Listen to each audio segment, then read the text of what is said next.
Welcome back to our show.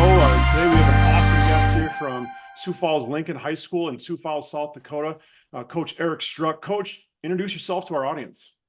Eric Struck. I'm the OC and quarterbacks coach at Lincoln High in Sioux Falls, going on 6 seasons there. Before that, I was at Washington High here in Sioux Falls as well, from 01 to 18. Coached pretty much every position: O-line, receivers, defensive back, special teams, head JV coach, all those kind of things. From South Dakota, from Sioux Falls, played at the University of Sioux Falls, and then just been very fortunate to be blessed with some really good players to coach and to work with some really good assistants and really good head coaches over the years. And now one of the things that kind of draw you to us and what we kind of learned a little bit about you was from an article you wrote for X&O Labs. And really what it talked about was some of your choice concepts that have been kind of a base install for you guys over the last couple of years. And so one of the things we wanted to do with you today is kind of go through how you would teach that to your players and give some of the teaching points that coaches at home could possibly use in order to implement this into their offense. Sure. Let me go ahead and share kind of share my screen here and what we've done as far as what we show the kids and everything here. Let's see. Can you see that Google slide? All right. Okay. So like when I'm in the springtime, when I meet with our quarterbacks and kind of we go through the install of our concepts and everything, this is basically what I show them. This is what we go through, and this is how we teach it from day one. Contact info there, I can put that up at the end in case anybody has any further questions or anything. But just kind of how we got to settling on the choice game and kind of going all in is we were kind of a 4 verts team for a really long time. And then when I was at Washington High around 2012 or so, I don't know where we got it from, but coach had put a hitch read on their outside receivers for their vertical game. And that was a really good concept. We went with that, and we did that for a few years. Went through some coaching changes, things like that. Kind of went to a different offense. And then anyways, came back to spread. And then sitting at a clinic, I think it was University of Houston, and their 4 vert game, they kind of had all their receivers read whether to go or stop at that 10 to 12 yard window. So we kind of went with that for a while, mixed in some different tags to our 4 verts and things like that. But kind of over the years, got to be too much. We added too much. Didn't really have anything that we settled on. And kind of where it all came to a head was our 2021 season. We started sophomore quarterback, 2 sophomore receivers, 2 sophomore O-linemen, really talented kids. But what we were trying to do was too much for them. We were trying to run mesh, shallow, sail, 4 verts. We tried to mix in a little bit of choice, and it was just too much. We didn't really have something that we were consistently hanging our hat on week to week.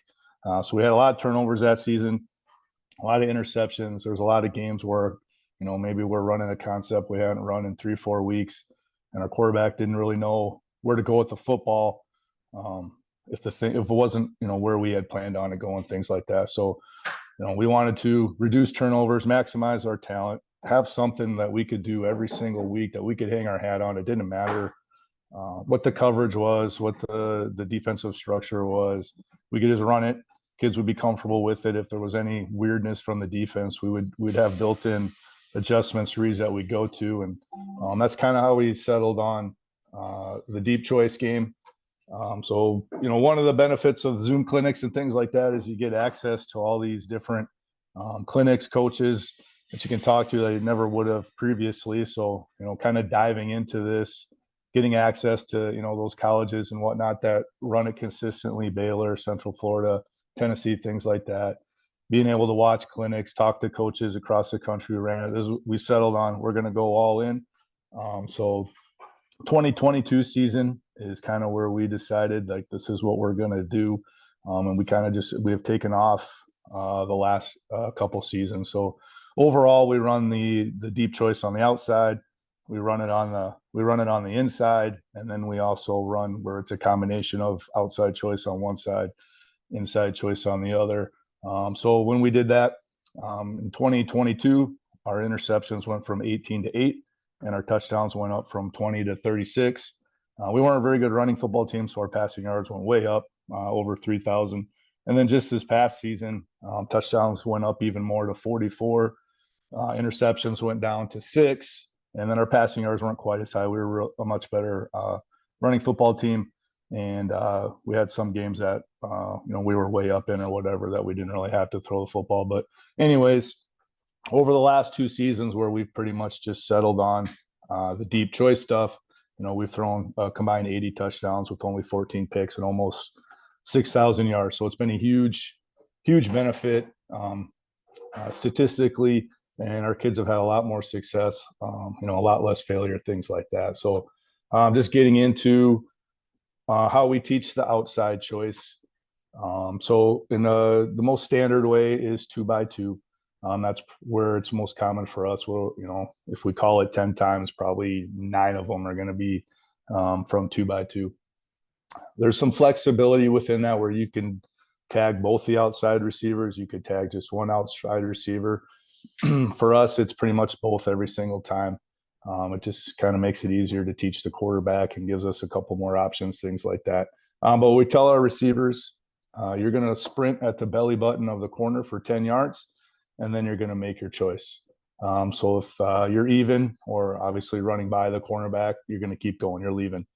If that DB is over the top, then you're going to shut it down, you're going to stop. And that happens the majority of the time. We don't see a ton of press, things like that. If we do get press, take your best release, whether that's an inside or outside a release, and then stack the DB once you get past them, and then you're running vertically. But what we try to teach our kids is that they each are responsible for a lane on the football field. So if you're the outside receiver in the choice game, you're responsible for lane number 1, and I'll show you that here in just a second.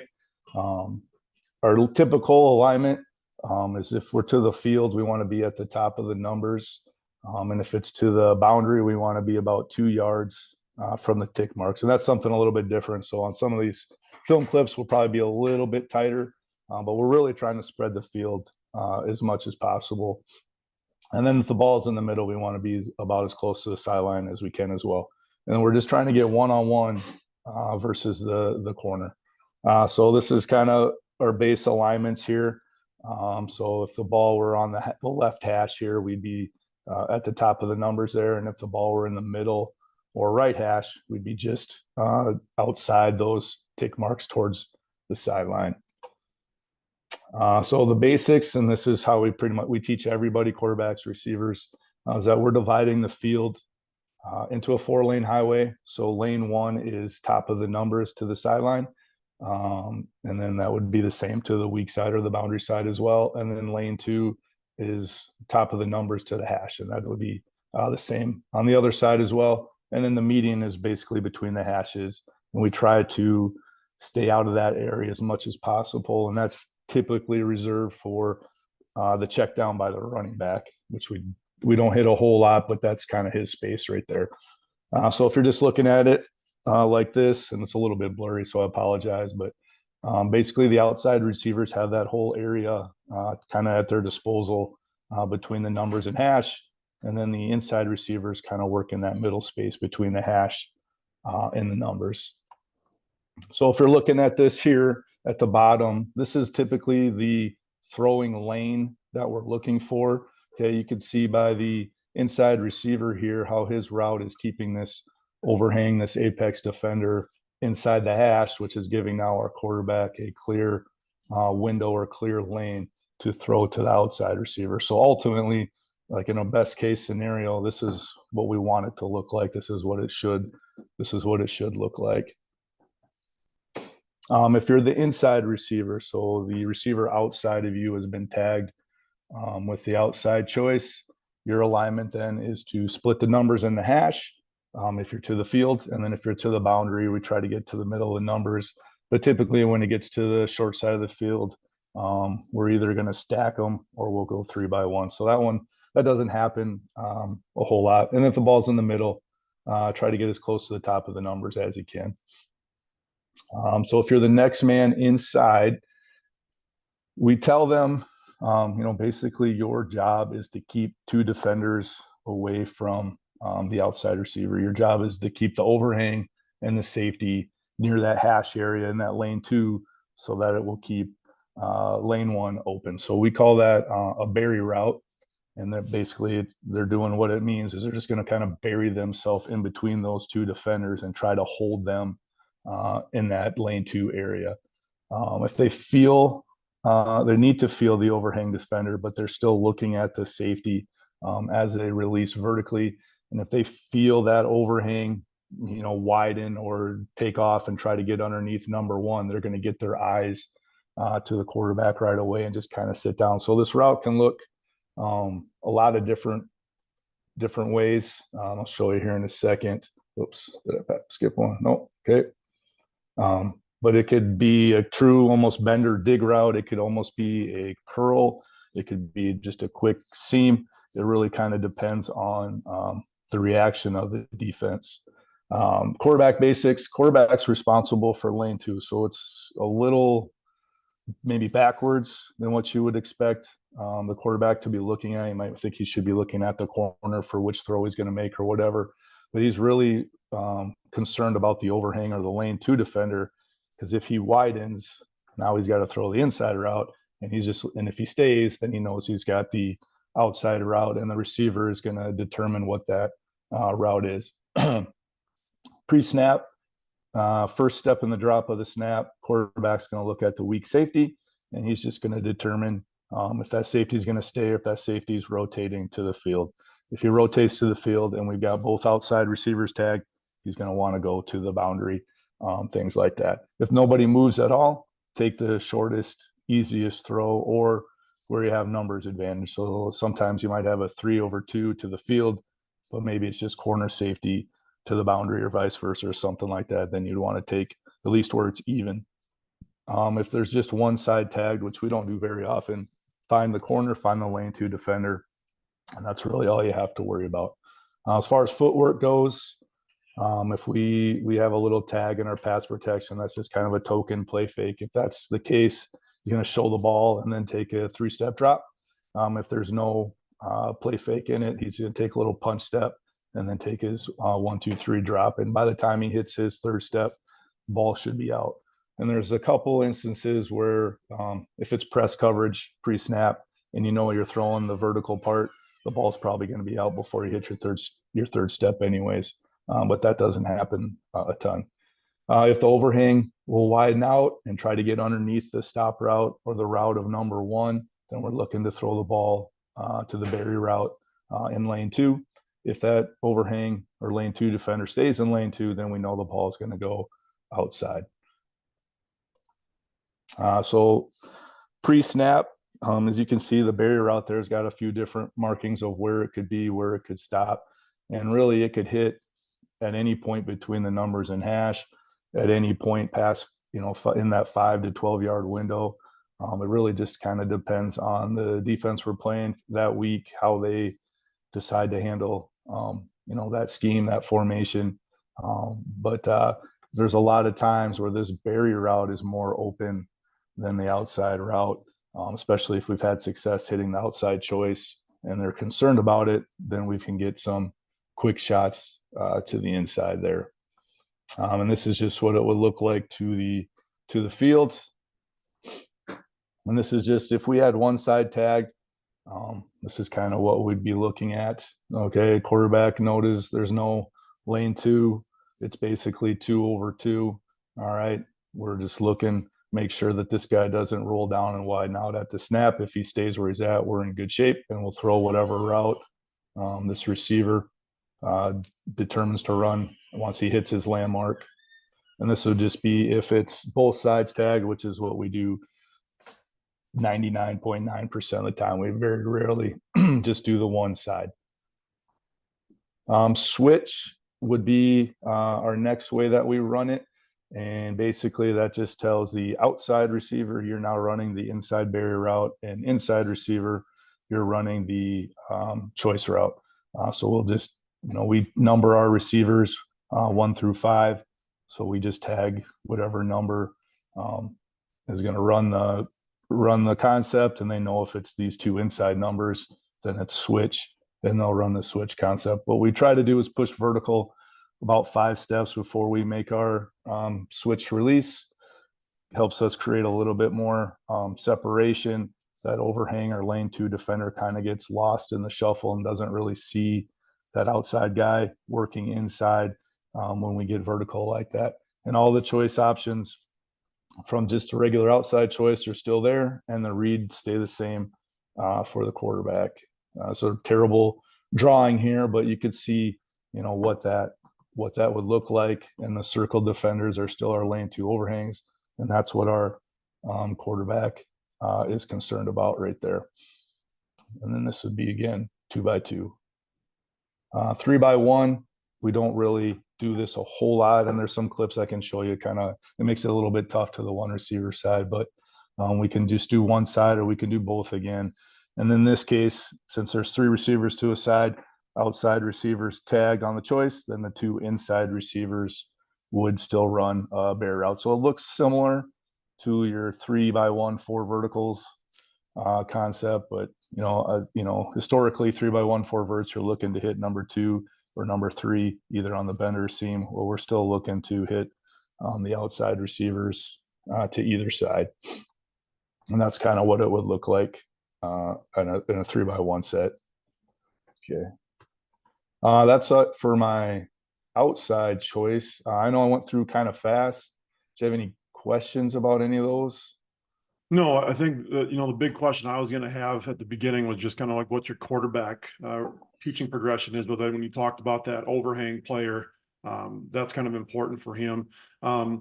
Just in terms of a play caller standpoint, say you're on the left hash and you're calling both, we're in 2x2 and you're on the left hash and you're calling choice to both sides.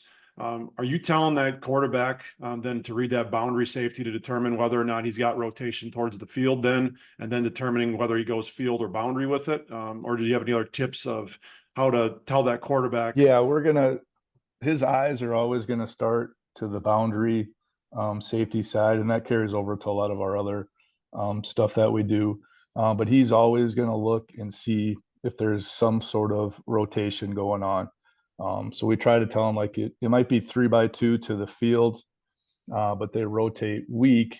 Well, now they've got an extra hat to the weak side boundary. We want to go back to field, or vice versa. The rotation adds a number to whichever side they rotate. So we always want to throw away from the extra hat or the extra number. So he's always going to look to the weak side. Just typically, that's the guy that has to rotate because you're trying to cover extra space to the field. And he's got more ground to make up, so he's got to make it a little bit more obvious, things like that. But yeah, that's where his eyes go. Now there could be, like, if the safety doesn't move, then it could just come down to where do you have more space, where do you have better numbers, where's the easier throw. Sometimes to the boundary, that overhang or lane 2 defender doesn't have to move much because he doesn't have as much space to cover. So you might decide, well, the field overhang is tighter to the box. I'm going to go there if there's no movement, things like that. So the safety is where he starts, but and then ultimately, if that pitcher doesn't change, then it's where's the shortest, easiest throw based on the lane 2 or overhang defender. Perfect. Yeah, that's the only question that I had so far, Coach. Okay, I'll pull up some clips here. Can you see that okay? Yep. Everything looks good. You see my huddle screen okay? Yep, everything looks good. All right, so hopefully here, these first 2 clips just give a general overview of what it should look like, kind of what the base setup would be. So we have 2x2. The boundary here is at the top of the screen. So, it almost looks like there might be some sort of rotation going on with the safety off the hash, middle of the field. But the overhang here is a little bit wider or closer to our slot, where this overhang is a little bit tighter. So if the quarterback's, basing it off of this, okay, there's a bigger lane to throw to the field than there is to the boundary or short side of the field. So as we watch, okay, they don't end up rotating, and then you can just see how those barrier routes hold everybody in place. And then here's our throwing lane, here's our throwing window. that we want. And then a lot of times when we throw it to the field, it'll happen like this, where we've got to come back to the football. So our route might be at 10 to 12 yards, but there's a lot of times we're catching it at 6, 7, 8 yards and then trying to work our way back upfield. Okay, kind of a similar setup here, 2x2. Now the boundary here is at the bottom, field at the top. So here's actually the safety close to the numbers, and then there's a safety in the middle of the field. Personally, if this was me, I would want to throw to the top of the screen, but our quarterback liked it over here at the bottom, shorter, easier throw. Then you can see, okay, they kind of drop into more of a too high at the snap, but here this barrier route does a really good job of holding these two in that lane two, and that's giving us a clear throw or clear lane to the outside receiver. And then if he had decided to go up top, you can see that also there's a nice clean, clear throwing lane to hit the outside receiver up top. But it's kind of like a hitch. Take the shortest, easiest one. Less opportunity for something bad to happen the shorter the distance to throw. So he takes the boundary, and it's a good, good easy completion for the quarterback. But those are two of the base looks. Now we get a little bit more. It's a little bit more based on defense and things like that. We want to be a little bit wider up top. We've kind of, over the last couple of years, we've started expanding our splits a little bit more. Maybe not quite as crazy as Tennessee or Baylor back in the day, but we're trying to, essentially do something similar to that. But we've got more of a H-back tight end alignment. His route's still not going to change. He's still going to try to get and hold here. Makes it a little bit more of a challenge to get there, but to the boundary, it's not maybe quite as difficult as if he were to the field. But the quarterback's going to get his eyes on that boundary safety first at just that first part of this snap to determine where he wants to go with the football.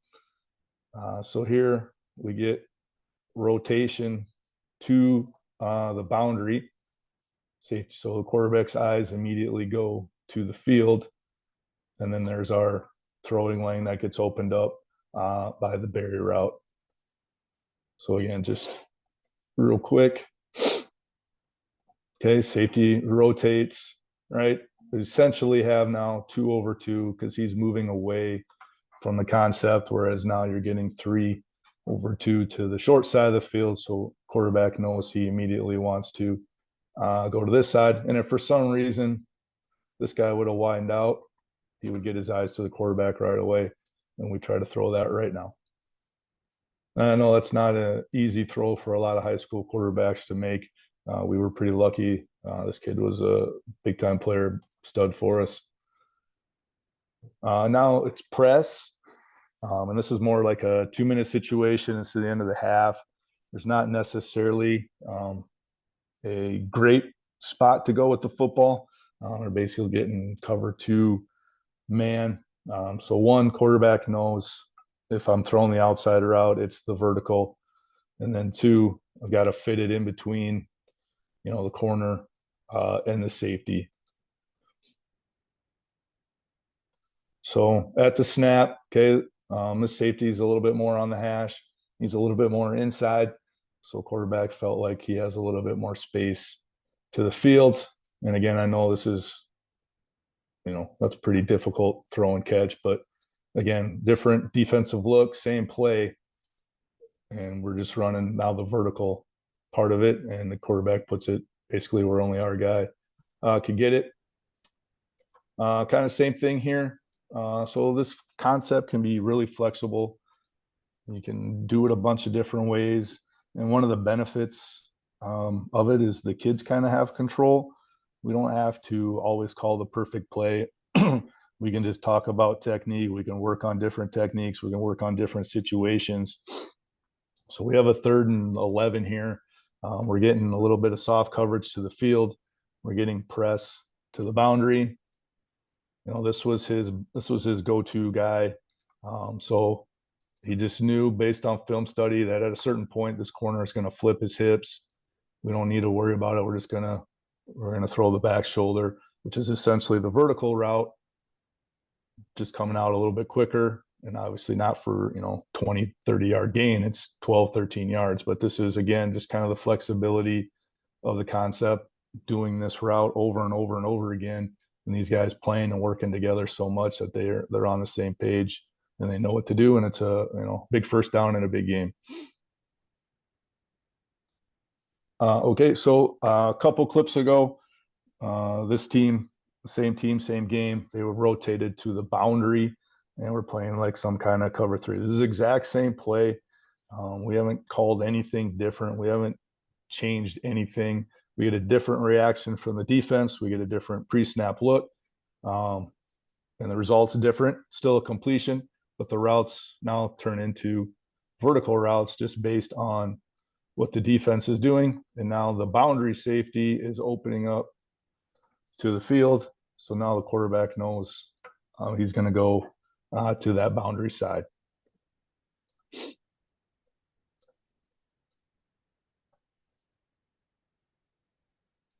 This barrier route needs to do a little bit better job of getting to the outside and then working in. That'd probably be about the only thing maybe wrong with this play right here, but same call, same play, same everything. Just the result, the way it looks is a little bit different just based on what the defense gives us.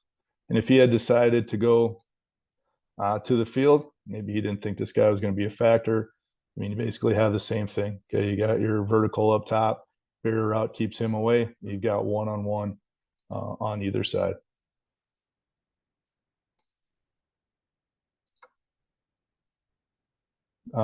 Nothing special about this one, in case there's anybody I'm not a spread guy. I think I can do this. So this is our 12 personnel look. So you can run it as long as you got essentially two receivers to the same side, whether it's a tight end receiver or whatever. You still can have success with it. So there's our barrier route, and then there's our stop route, or our choice route, on the outside. Corner gives him a big cushion, and we make a guy miss, and we make a big play. So it does.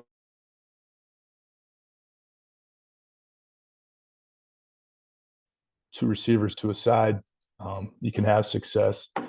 Here, if you throw the outside stops enough, eventually these guys are going to try to get width, and that's kind of where the barrier route will come into play here. So on this one, it's third quarter. We've thrown this a few times.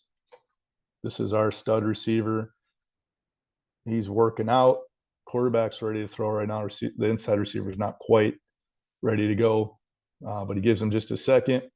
And then here we are inside on the barrier route. Safety disappears, so there's not really anyone to work to. So now in that situation, we just want him to sit down, find grass, find an open window, and make himself available to the quarterback.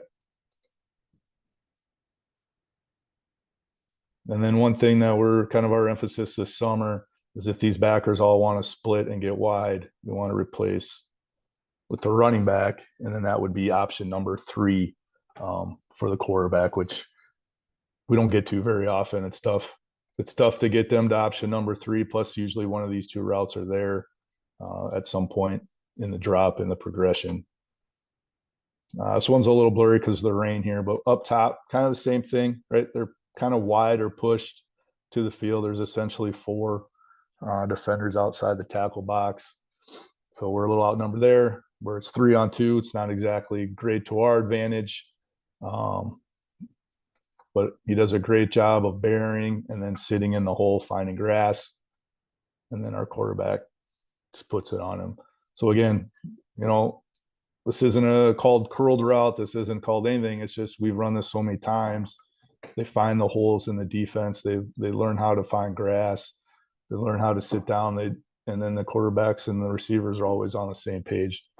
It's just becomes a super flexible concept that we get to just rep and do all the time. So this team was pretty much straight quarters. Sometimes they would roll safeties to cover three. Here they kind of change it up and they cloud the corner, and they're still playing cover three. So it provides a little bit of confusion post snap. But you can see here's our barrier route. Again, just finding the grass. They're trying to widen and get here. They're widening here and pushing here. That leaves this opening here. And none of these are different play calls. This is all the same stuff. And it's hit, 2, 3, 4 different ways just based on what the defense is doing.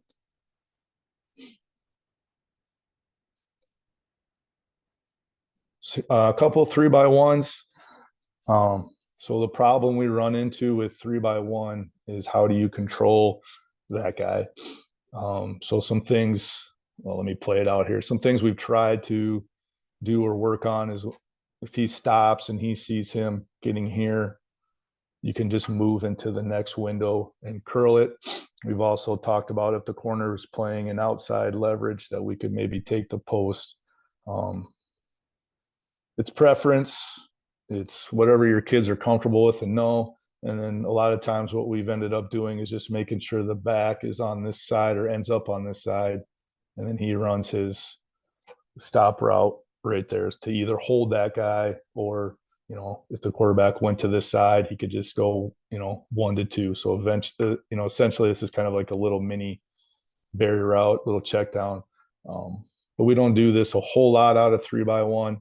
We're fortunate here. Quarterback's got good anticipation, good timing, and good ball placement. And then up top, you can see the 2 barrier routes. If he would have went up top, probably had a decent chance at a completion, but still really long throw. All right, I'm going to skip ahead here to switch. Switch is pretty flexible concept. We run it out of stack. We can run it out of motion. We run out a lot of different formations. Here we go stack.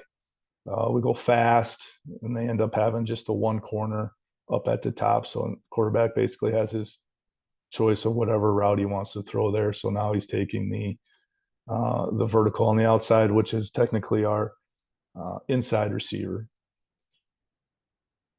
With motion usually causes a lot of movement from the defense and really gets those corners to bail or back up. So there's a lot of times that we will do this, and it's the stop route just like that. So switch gives us maybe a few more options than the normal choice because it's really flexible with motion, things like that. Here's a motion to the bottom. And then let's run and switch up top. This is 4th and whatever. Most teams maybe don't think of calling a vertical pass on this situation, but it's so flexible for us. There's so many different options or choices our kids can execute. We feel like it doesn't really matter the situation. We can execute when needed, and that was a big play in a big game. Same thing, motion.